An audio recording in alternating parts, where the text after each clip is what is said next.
유명하신데 서강대 교수님, 철학과 교수님 하시다 은퇴하신 분인데 한국 기독교에 아주 큰 영향을 주고 있는 이론적으로 아주 훌륭한 학자님이시고 신앙인입니다. 그분이 어떤 유명한 말을 했냐면 몇 년 전인데 실천적 무신론이라는 말을 했습니다. 실천적 무신론. 그게 무슨 말인가 가만히 들여다보니까 삶은 없고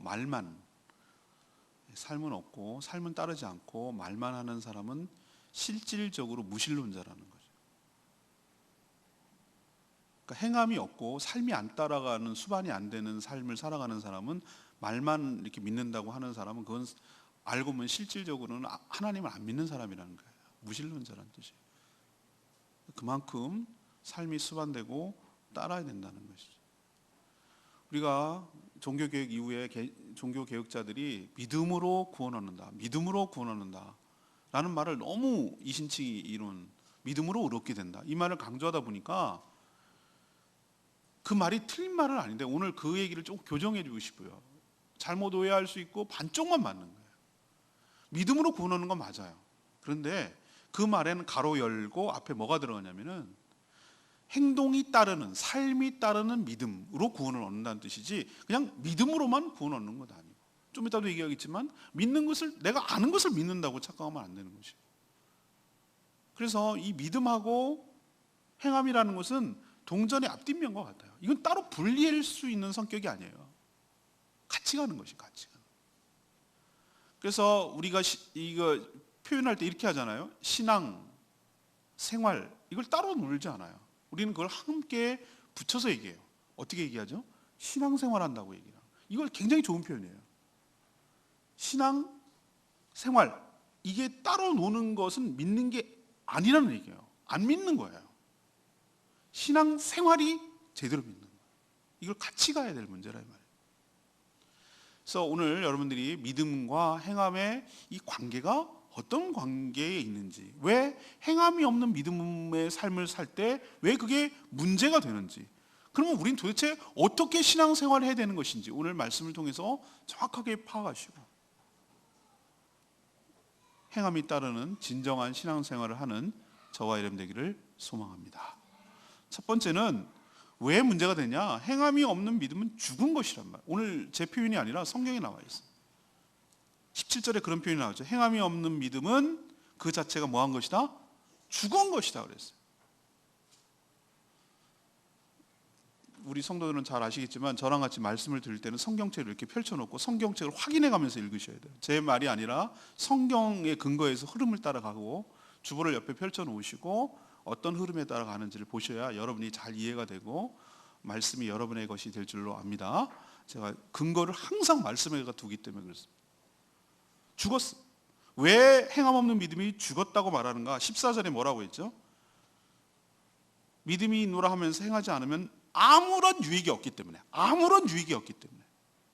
유익이 없다는 말은 뭔가가 서로에게 그 믿음으로 살아가지 않는 사람, 믿음으로 없는 아무런 액션이, 믿음이 없이 아무런 액션이 없잖아요. 그렇게 하는 자신도 상대방도 아무런 도움이 안 된다는 거예요.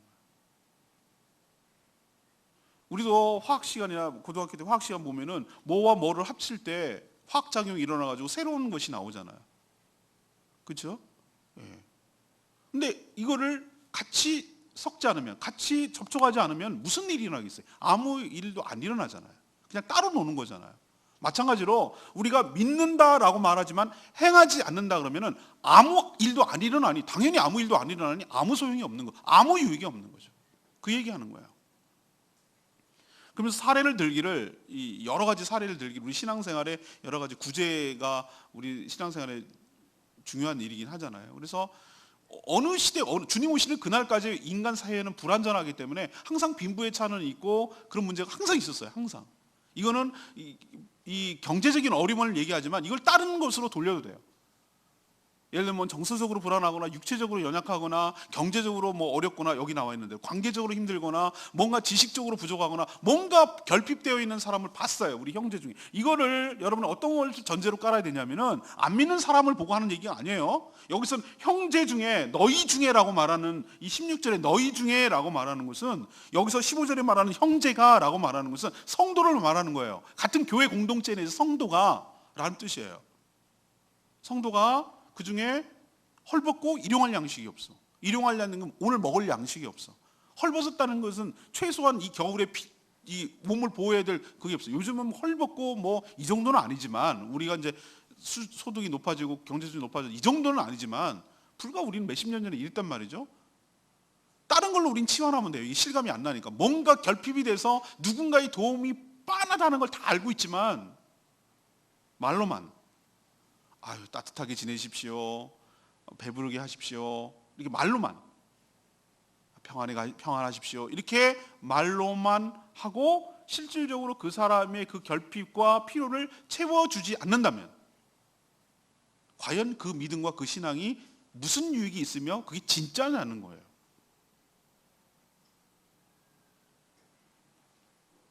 18절에 있는 말씀대로 어떤 사람이 말하기를 너는 믿음이 있고 나는 행함이 있는데 행함이 없는 내 믿음을 나한테 보여줘라. 나는 나의 행함으로 이 믿음을 보이겠다라고 얘기하는 거예요. 이 말의 뜻은 믿음이라는 것은 결국 뭘로 나타나는, 믿음이라는 것은 속의 신념과 내면에 일어나는 일인데 그걸 어떻게 밖으로 표출하겠어요? 결국은 행동으로 나오게 돼 있어요. 행함으로 나오게 돼 있어요. 행함으로 입증이 되는 것이에요. 그럼 행하지 않는다면, 엄격하게 말하면 믿는 게 아니에요. 믿지 않고 있는 거예요. 더 나아가서 19절에 있는 말씀대로 무엇이죠? 너는 내가 하나님 한 분이신 줄을 믿느냐? 잘하는도다 그랬어요. 잘하는도다. 네가 하나님 한 분인 것을 유일신 하나님을 믿느냐? 잘하는도다.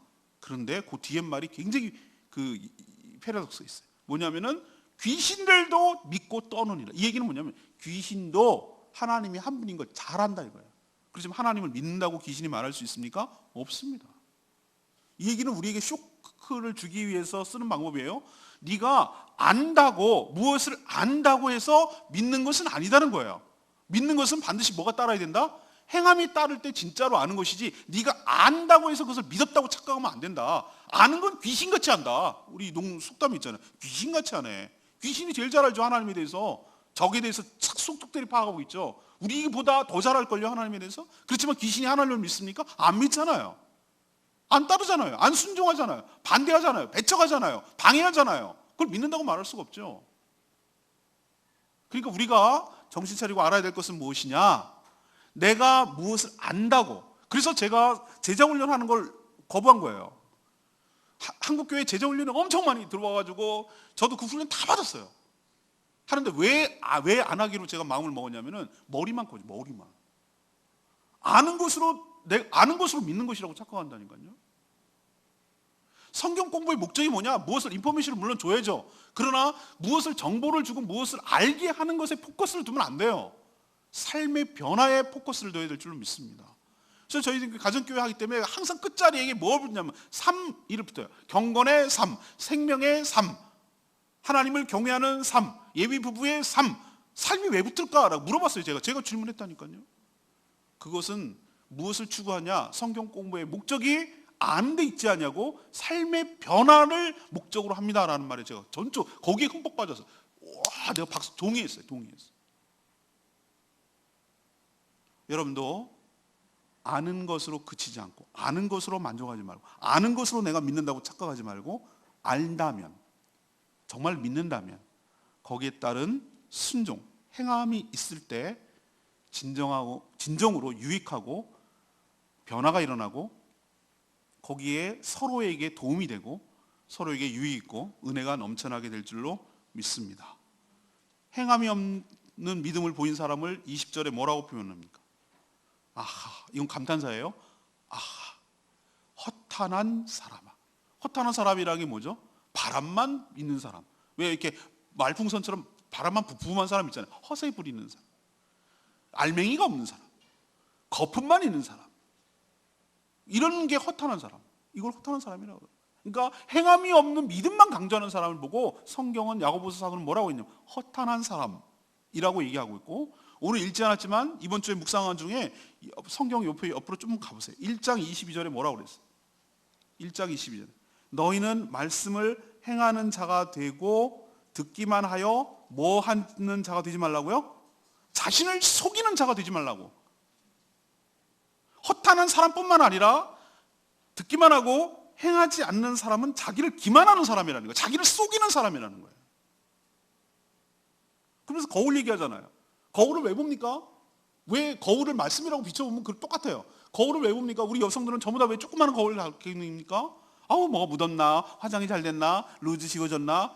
그러면서 밥 먹으면 다 이거 하대요. 이거 보면서 전 보니까. 그죠? 다 이게 어디 지워졌나 이렇게 하세요. 다 빨아먹었으니까 밥 먹을 때. 그 본단 말이에요. 어디가 지워졌나 어떻게 하는지 다 본단 말이에요. 그런데 정말 어리석고 바보 같은, 여러분 웃었죠? 우스운 사람이 있어요. 뭐냐면 봤어, 보기는 봤어. 덮고 아무 일도 안 해. 분명히 문제가 있는데. 그거를 지금 얘기하는 거예요. 하나님 말씀을 알고 듣고 근데 행함이 없어. 순종하지 않아. 그렇게 안 사는 사람을 거울만 쳐다보고 문제가 있다는 알기만 하고 딱 덮어. 그리고 고치질 않아 라는 것과 똑같다는 거예요. 이거는 뭐냐? 자기를 속이는, 기만하는 사람이라는 거예요. 그게 허탄한 사람이란 말도 같이 연결되는 거죠. 죽은 것은 아무 일도 안 일어납니다. 그리고 아무 유익도 없습니다.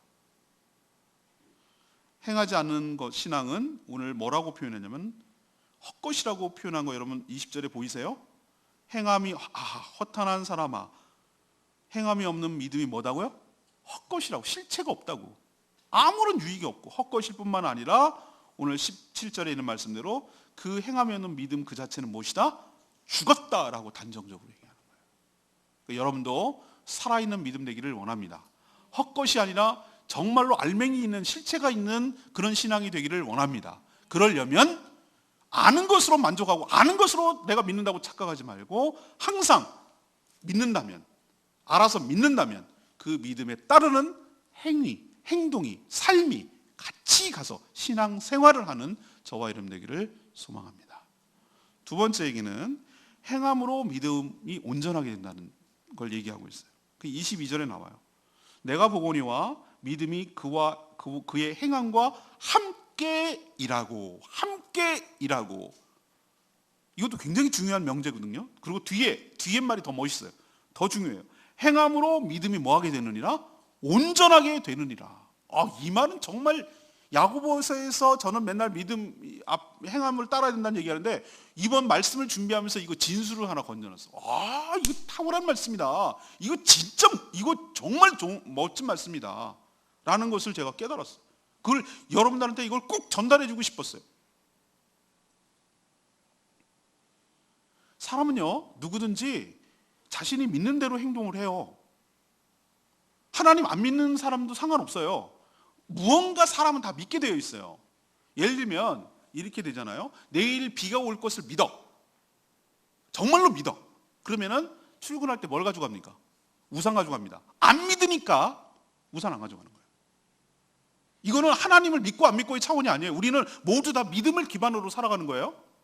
내가 오늘 차를 탔어. 이 차가 가다가 사고가 날 것 같아 라고 확신이, 사고 안 날 거야 라고 생각하니까 차를 타고 온 거예요. 사고 날 것 같다라는 생각이 들면 못 타는 거예요. 내가 비행기를 맨날 타고 왔다 갔다 제주 사람 하는데 이 비행기가 가다가 사고 날 것 같으면 타겠어요? 지난번에 대만 갔을 때 그 뭐 시스템이 오류가 났다나, 한참 기다리는데 말을 못 하는 거야. 이게 안전과 관련되는 거니까.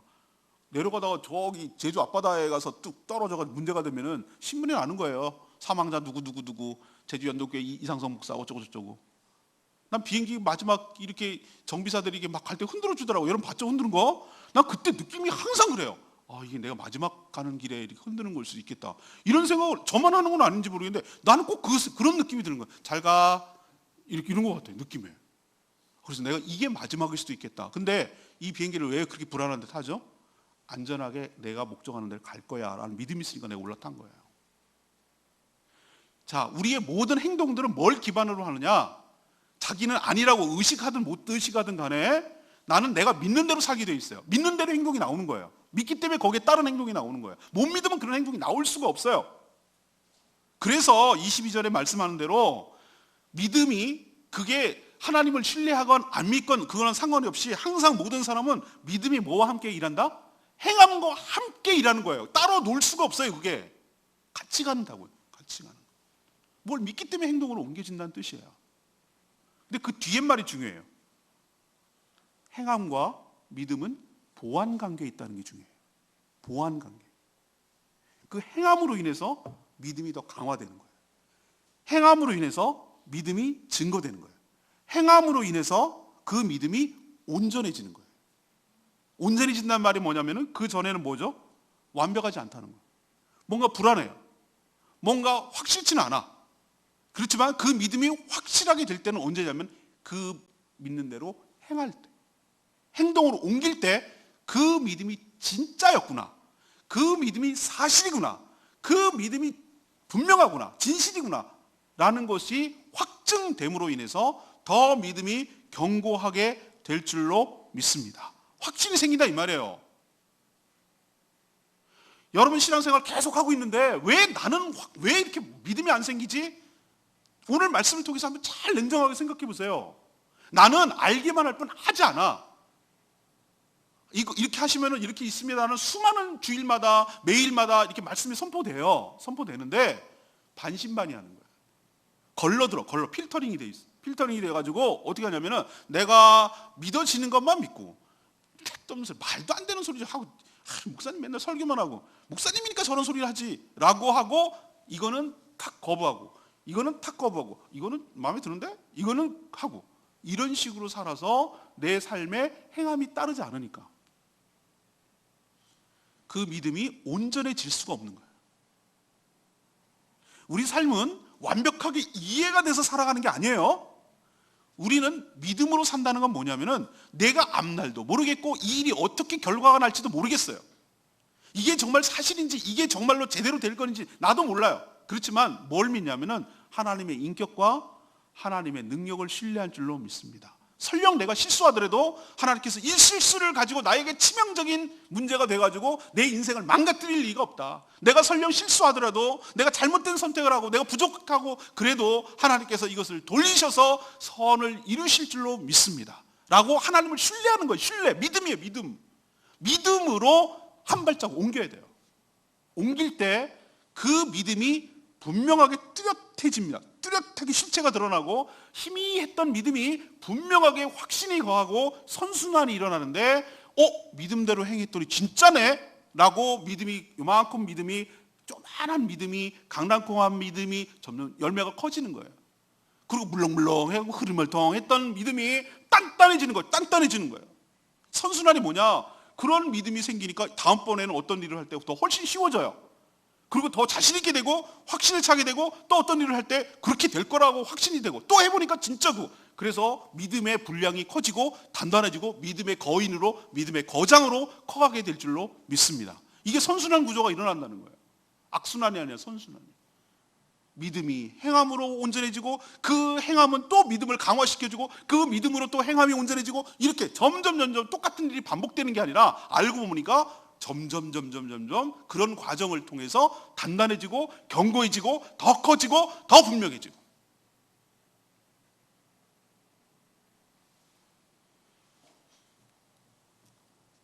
믿음은 이해가 아니에요. 이해했다고 하는 것을 믿었다고 말하잖아요. 아는 것도 역시 믿음이 아니듯이 우리가 100% 다 이해하지 못해도 다 용납되지 않아도 좀 내 생각에 내가 이해가 안 돼도 하나님을 신뢰함으로 행함이 따를 때 그 믿음이 온전해질 줄로 믿습니다.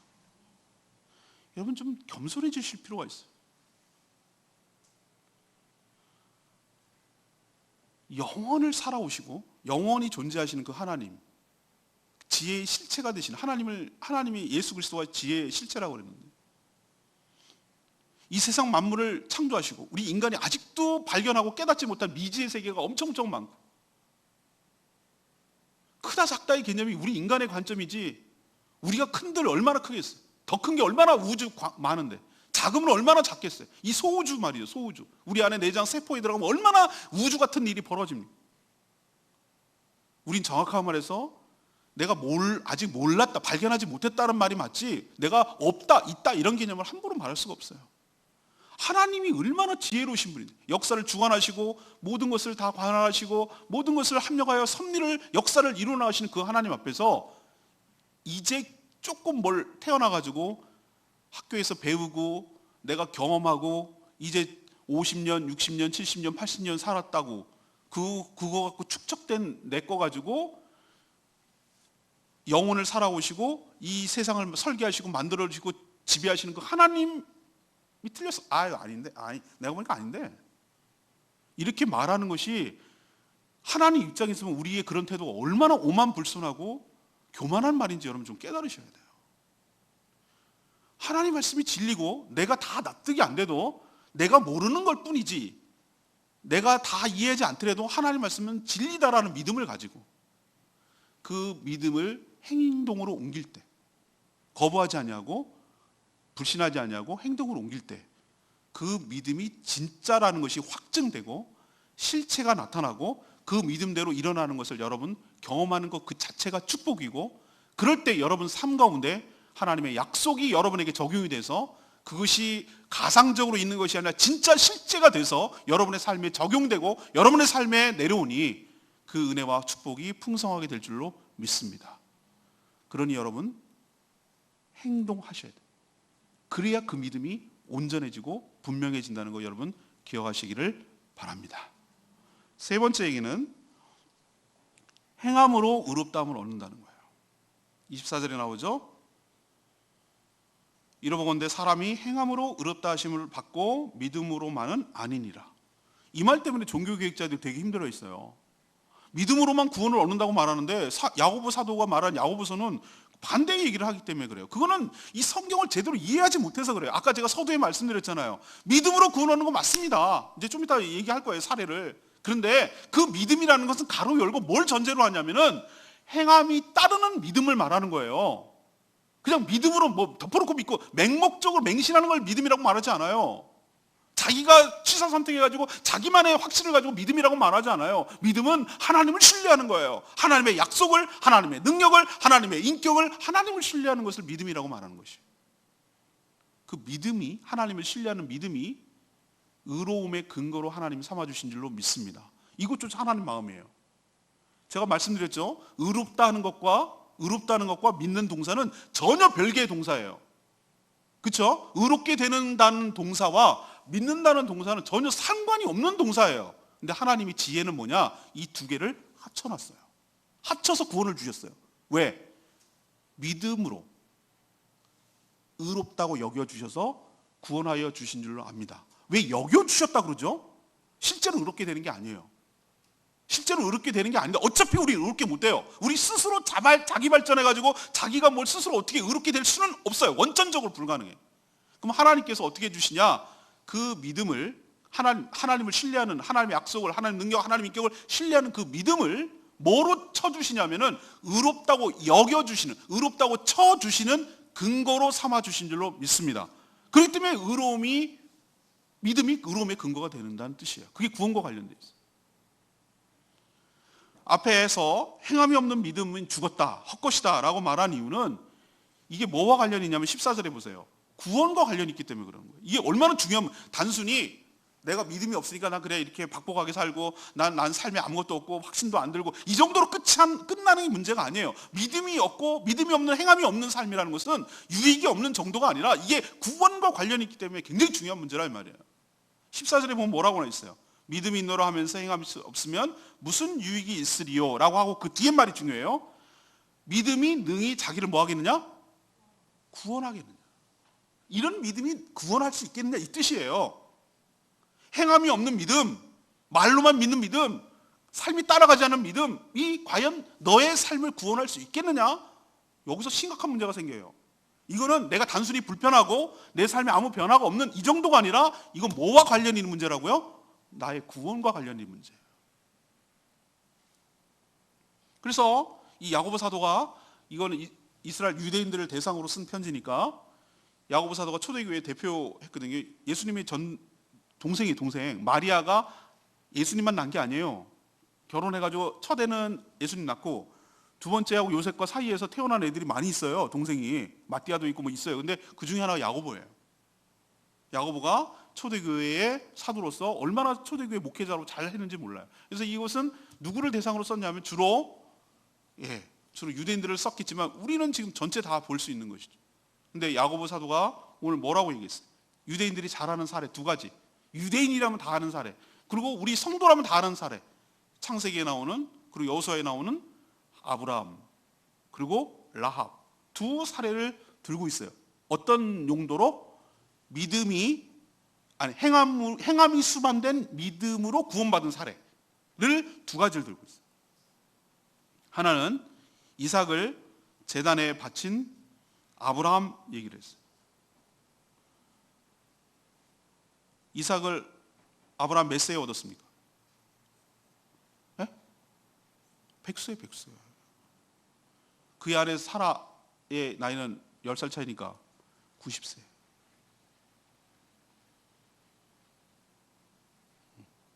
90세, 100세.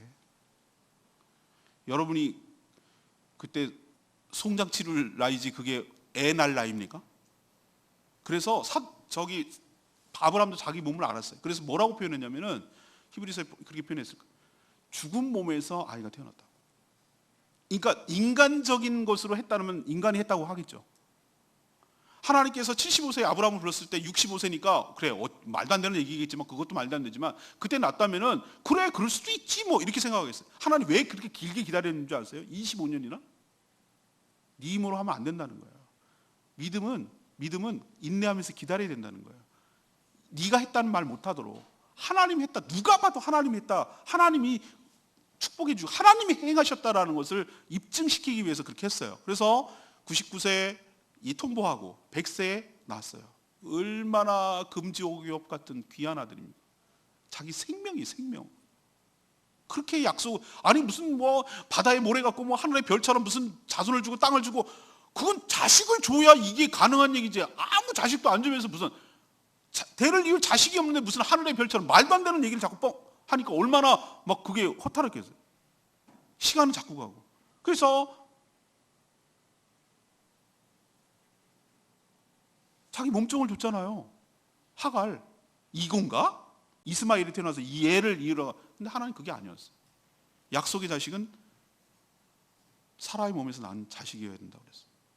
근데 하나님이 기가 막히죠. 이게 마지막 테스트인데 믿음의 조상이 되기 위한 마지막 테스트예요. 하나님 모리아산에 가서 그 아들 이삭을 제물로 바치라는 거예요. 아브라함이 어떻게 했습니까? 엄청 고민했습니까? 저는 고민조차 안 해요. 택도 없는 소리 하지 마세요. 저를 죽이세요. 차라리 저를 죽이세요. 저는 살 만큼 살았어요. 저는 이렇게 나갈 것 같아요. 난 그러니까 믿음이 없는 거죠. 근데 그날 밤 통보고 하룻잠 자고 그날 새벽에 자기 아들을 데리고 자기 아들에게 자기 죽을 줄 모르고 그 제물로 태울 나무를 등에 하고 모리아산으로 갑니다. 종하고는 갔으나 종은 모리아산 밑에 있으라고 그래요. 내가 제사 드리고 온다고 다시 돌아온다고 얘기를 해요. 올라갑니다. 망설이지 않습니다. 제물을 펴놓고 12살 아들 이삭이 100세 할아버지 같은 아버지를 못 이기겠어요? 이삭이 순종해요. 아버지, 나무도 있고 그런데 제물은 어디 있습니까? 그래서 여호와 이레가 거기서 나오는 거예요. 하나님이 예비해 두셨다. 나는 그 말에서 아브라함의 믿음을 발견해요.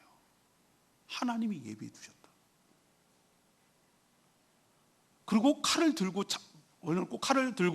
딱 죽이려고 하는 순간 하나님께서 아브라함아 불렀어요. 테스트 끝. 왜? 내가 너의 믿음을 알겠다는 거예요. 행함을 보니 알겠다는 거예요. 하나님은 아브라함의 믿음을 보고 싶은데 믿음을 어떻게 알겠습니까? 그가 순종하는지 정말로 믿는지 행위를 보고 안다는 거예요. 그럼 아브라함이 뭘 믿었습니까? 아브라함이 뭘 믿었는지 신약성경에 그걸 해석해놔요. 아브라함이 뭘 믿었냐면 이걸 믿은 거예요. 하나님께서 이 아들 이삭을 나의 죽은 몸에서 태어나게 하셨습니다. 그러면 나는 원래 이 아이를 태어나게 할 것이 아니라 내 능력 바뀝니다. 이거는 하나님이 주셨습니다. 그렇다면 이 아이를 제물로 바쳐도 하나님께서 이 아들을 다시 살려내실 줄로 믿습니다. 부활신앙을 가진 거예요. 그러니까 과감하게 칼을 들 수 있었어요. 그러니까 그가 하나님을 얼마나 신뢰하는지 그 믿음이 축적이 된 거예요. 그동안 자기 누이를 애굽왕한테 뺏길까봐, 바로한테 뺏길까봐 누이라고 거짓말치고, 이 사람도 믿음의 연단을 엄청 한 거예요. 이런 과정을 통해서 아까 말했죠, 믿음이 행함으로 온전해진다라는 것을 경험한 거예요. 그리고 하이라이트가 거기까지 간 거예요.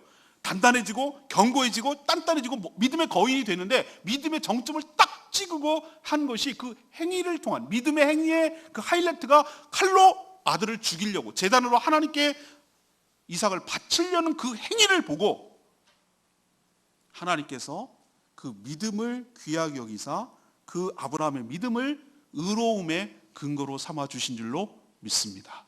그래서 구원의 근거로 삼았다는 얘기예요. 라합은 어떤 사람입니까? 이스라엘 백성들이 가나안 정복 전쟁을 위해서 첫 번째 치는 작전이 여리고 작전이에요. 첫 번째 성이에요. 라합은 여리고 성에서 기생이라고 말하는데, 기생이 뭐 몸 팔고 이런 개념이 아니라 요즘으로 치면은 뭡니까? 숙박업, 호텔업, 음식점, 뭐 각종 뭐 이런 것을 담당하는 것이. 근데 들리는 소문에 저 이스라엘 백성이 출애굽을 해서 여기 우여곡절 끝에 여기 다 치고 올라와가지고 바산왕 옥도 치고 다 쳐서 지금 가나안 땅에 들어오고 요단강을 건너서 일로 들어온다더라 라는 얘기를 자기도 들었어. 그런데 딱 들어오는 걸 보니까 이 사람이 그쪽에서 보낸 정탐꾼이 2명이라는 걸 알겠어. 그것도. 그러면 여러분 같으면 어떻게 하겠어요? 간첩 신고해서 이력 받고 팔잡혀야지. 근데 그렇게 하지 않았어요. 숨겨주고 도망갈 루트 알려주고 거짓말해서 혼란을 줬어요. 여리고성 입장에서 보면 이건 완전 이적행위. 자기를 죽으라고 신고해도 모자랄 판에 했기 때문에. 왜 그렇게 했습니까? 라합이 믿었기 때문에. 뭘 믿었기 때문에? 이 전쟁은 뒤에 하나님이 함께 계셔. 이스라엘 백성을 막을 자가 없다. 대항하고 저항하고 싸우는 자는 다 죽는다 라고 믿었어요. 그래서 뭐라고 딜을 합니까? 이 정복 전쟁이 무너질 때 우리 가족을 생각해 주십시오. 그 표시를 그럼 어떻게 하겠는가? 여러분이 이렇게 내려가는 정탐꾼을 끈으로 성 밖으로 내놓을 때, 그 끈으로 내렸을 때, 바구니로 내렸을 때, 그럼 성문에다가 창문에다가 붉은 줄을 내려놓겠습니다. 그 줄 있는 가정은 죽이지 마십시오. 살려주십시오라고 약속을 했어요. 붉은 줄. 그것이 신약성경 뭐라고 표현하면 예수 그리스도의 보혈이 흐른 십자가의 표시인 줄로 믿습니다. 믿음이 의로움의 근거가 되고 의로움이 구원의 근거가 된 줄로 믿습니다. 이게 연결이 되는 거예요. 이 얘기를 지금 야고보가 하는 거예요. 둘의 공통점, 아브라함과 라합의 공통점이 뭡니까? 하나님을 믿었어요. 그리고 하나님을 믿었다. 하나님을 믿는다는 얘기는 하나님이 하신 말씀을 믿었고, 하나님이 그렇게 행할 수 있는 능력이 있다는 걸 믿었고, 하나님의 왔다 갔다 거짓말하고 이렇게 말 바꾸고 이런 분이 아니라 그 성품을 믿었고, 능력을 믿었고, 그게 하신 약속을 믿었어요. 그게 하나님을 믿는 거예요. 둘 다 믿었어요. 그리고 반드시 행동으로 실천에 옮겼어요. 둘 다 그랬어요. 둘 다. 그렇게 했을 때 그 믿음이 행함으로 입증되고, 그것을 믿음의 근거로, 의로움의 근거로 삼아주시고, 의롭다 하니 하나님께서 구원하여 주신 줄로 믿습니다. 라합을 집안을 구원하듯이 그 믿음의 행동이 그 집안을 구원으로 이끈 줄로 믿습니다. 라합만 그렇습니까? 지금도 수많은 사람들이 인류가 와갔는데 하나님의 방법은 똑같이 적용을 하고 있어요. 복음을 전합니다. 수없이 복음을 전하죠. 그런데 그 복음을 듣고 그 복음대로 그렇게 내가 살겠습니다. 내가 죄인인 것을 고백하고 영접하는 자, 그 이름을 믿는 자에게 하나님의 자녀가 되는 권세를 주신다고 했으니 그 말씀을 믿고 내가 예수 그리스도를 영접 기도를 통해서 내가 영접하겠습니다. 내 안에 하나님의 영 성령님이 계신 줄 알고 내 안에 예수님을 내가 모시고 사니 이제는 내 주인이 바뀌었으니 내가 그 주인 뜻에 따라 순종하며 살겠습니다 라고 하는 삶의 모습이 있을 때, 그 순종이 있을 때 그 믿음이 진짜라. 그런 사람이 구원받은 하나님의 자녀이며 성도일 줄로 믿습니다. 하나님은 항상 여러분의 뭘 보시냐면은 말을 보시는 게 아니에요. 말이야 무슨 말인지 못하겠어요. 저도 역시 똑같아요. 저 사람은 어떤 사람을 알 때 저는 말로 안 믿어요. 왜? 말은 상황 따라 이렇게 저렇게 자기에게 유리하게 하기 때문에, 자기가 보고 싶고 듣고 싶고 하고 싶은 얘기만 하는 게 사람이기 때문에, 저도 그렇기 때문에 말이 아니라 저 사람이 시간을 두고 어떻게 살아가는지 그 삶을 보고 알듯, 하나님도 여러분의 무엇을 보냐면은 믿음에 따른, 수반된 믿음에 따른 행함을 보고 여러분의 믿음을 확인합니다. 그리고 그것을 의로움의 근거로 삼아주시고 구원하여 주실 줄로 믿습니다.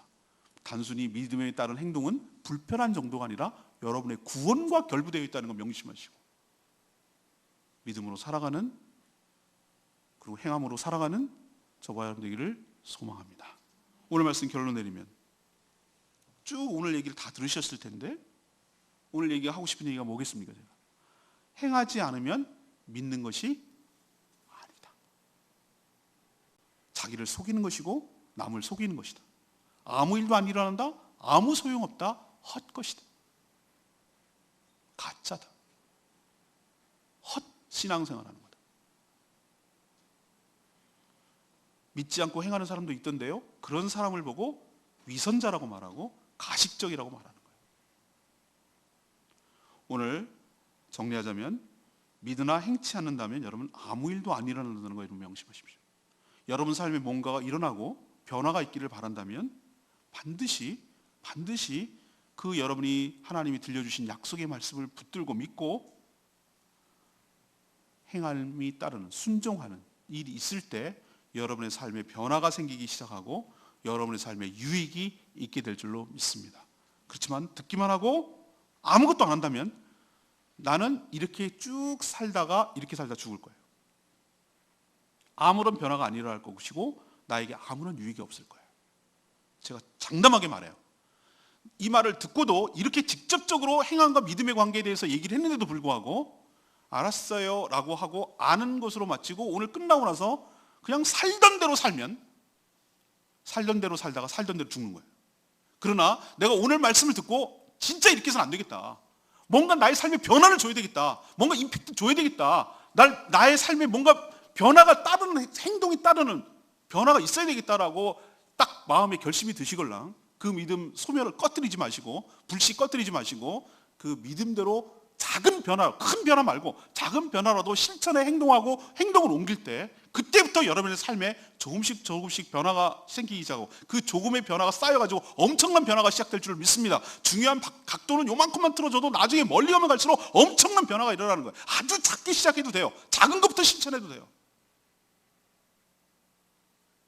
내가 하나님 말씀을 통독하고 읽지를 않는데 무슨 변화가 나에게 있겠어요?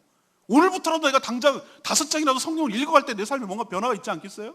내가 기도를 갖다가 하루 종일 아무리 24시간 따져봐도 기도를 따로 시간을 떼서 기도를 하자는데 내 삶에 무슨 변화가 일어나겠어요? 내가 그렇게 많은 사람을 접촉하고 말씀을 전하고 전도하고 권할 수 있는 기회가 있는데도 한마디도 그런 얘기를 안 하고 맨날 세상 잡담만 이야기한다면 무슨 변화가 일어나겠어요? 아무런 변화 안 일어납니다. 그리고 아무 유익이 없습니다. 오늘부터 몰라서 못하지는 않아요. 수없이 들었어요, 여러분. 그러니 여러분부터 오늘부터 당장 뭔가 믿음에 따른 행함을 하시는 저와 여러분 되기를 원합니다. 그때 유익이 있습니다. 두 번째는 뭡니까? 믿음으로 행할 때 그 믿음이 확증이 됩니다. 불완전한 믿음이 온전한 믿음이 된다는 뜻이에요. 우리 가운데 반신반의하고 행하지 않은 사람들이 얼마나 많은지 몰라요. 머리만 큰 사람들. 그리고 맨날 회의적이고 맨날 비판적이고 맨날 냉소적인 사람, 삐딱하게 보는 거. 될까? 되긴 뭐가 되겠어. 그냥 그렇게 하는 거지 뭐. 그렇다는 거지 뭐. 이게 바로 행함이 없기 때문에 온전하지 못한 믿음으로 살아가는 거죠. 그래서 나에게 뭔가 하나 딱 걸리는 게 한 번도 없어. 확증되는 게 없어. 그러니까 맨날 회의적이고 맨날 냉소적이고 맨날 한 발을 이렇게 걸치고 한 발은 일도 걸치고 이렇게 양다리 걸치고 사는 거야. 그러니 온전하게 단단한 그 믿음의 그 진짜 진수를 맛보질 못하니까 다음 행동을 못하는 거야. 그러니까 믿음이 맨날 고명 이렇게 맹 제자리로 도는 거예요. 나선용 구조처럼 처음에 선순환이 이렇게 일어나가지고 점점 믿음의 거장으로 커갈 수 있는 기회를 스스로 차단하는 거예요. 그래서 제가 초신자들한테 뭐라고 하냐면은, 하나님이 살아계시는 게 여러분 어떻게 알겠습니까? 하나님 영이시고 눈에 보이지 않는데. 우린 얼마나 익숙한 과학적이다, 객관적이라는 그 이데올로기를 우리 속에 주입받아가지고 학교 교육에서 받았을 때 보야 믿는 거다. To see is to believe. 이거 맨날 영어 속담처럼 외웠으니 봐야 믿는 거라고 믿으니 안 믿는 하나님을 어떻게 알겠습니까, 여러분? 안 믿습니다. 그럼 어떻게 여러분 믿음이 생기겠습니까? 하나님을 갖다가 안 계신지 계신지를 테스트해봐야 될 거 아니냐. 그래서 기도해보라고 제가 말씀을 드려요. 구체적으로 기도해라. 큰 것부터 기도하지 말고 금방 이루어질 수 있는 작은 것부터 쪼개기 해서 기도를 하시라. 그리고 기도를 잊어버리니까 메모를 해라. 메모를 해서 그 기도가 어떻게 하나님께서 응답하시는지, 어떻게 이루어지는지를 보라고. 체험을 하라고.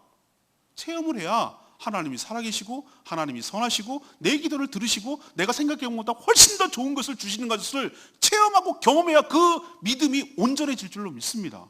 기도라는 행함이 따라갔기 때문에 그 믿음이 온전해지는 거예요. 그러면 어떤 문제가 생겨요? 선순환이 일어난다니까. 다음에 더 기도하기가 쉬워지고 더 기도하고 싶어지고 더 기대감이 생기고 하나님을 더 신뢰하게 되고 이런 축복이 따라오는 거예요. 안 하면 아무 일도 안 일어나는 거예요. 마지막 세 번째는 뭐죠? 이거는 불편한 정도가 아니라 믿음에 따른 행동이 의로움의 근거가 되는 줄로 믿습니다. 하나님 그걸 보신다고 그랬어요. 믿음을 보는 게 아니고 믿음을 보시죠. 그러나 전제가 깔린 거라고 아까 말씀드렸잖아요. 행함이 따르는 믿음을 보시고 그것을 의로움의 근거로 삼아주셔서 그 믿는 자를 구원하여 주시는 줄로 믿습니다. 그러니 여러분, 믿음에 따른 행동을 통하여 하나님의 의롭다움을 얻고 구원을 얻는 그런 축복이 여러분 삶 가운데 풍성하게 일어나게 되기를 원합니다. 오늘 제목이 뭡니까? 행함과 믿음의 관계인데 분명히 아셨죠? 이제는 붕 떠 있는, 뭔가 믿는 것도 아닌 것이 안 믿는 것도 아닌 것이, 알기는 뒷다리만은, 근데 삶은 맨날 똑같은 그런 수준 낮은 신앙생활 버리고 아는 만큼 믿는 만큼 살아내서 풍성한 삶이 여러분 삶 가운데 있게 되기를 간절히 축복합니다. 오늘 말씀 붙들고